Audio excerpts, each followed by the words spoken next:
Mr.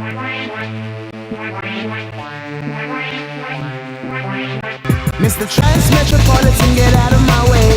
There ain't enough hours in my day. The city's on fire in the pouring rain. Steam is rising faster than a runaway train. In the Babylon, the shishi for computers and MCs. The bloody turf, what me for the Gucci. I get behind the willy way. Néctar es un estudio valenciano innovador y multidisciplinar, con pasión por el diseño y las buenas ideas. Formado por profesionales del diseño, la programación y la creatividad, nos lanzamos a cualquier proyecto de comunicación y nuevas tecnologías.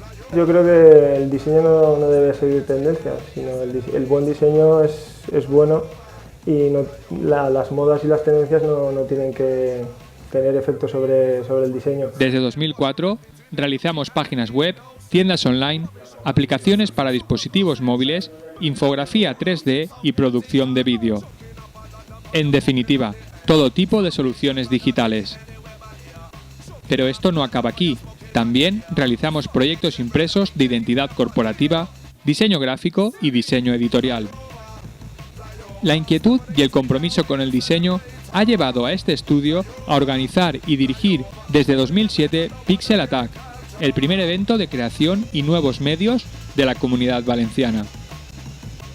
Este encuentro busca difundir y apoyar a los jóvenes creativos y ponerlos en relación con artistas y diseñadores de todo el mundo.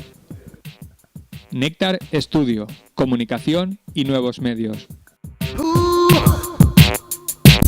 The city is blind, but it will not slow down. The drive to destruction is the heaviest sound.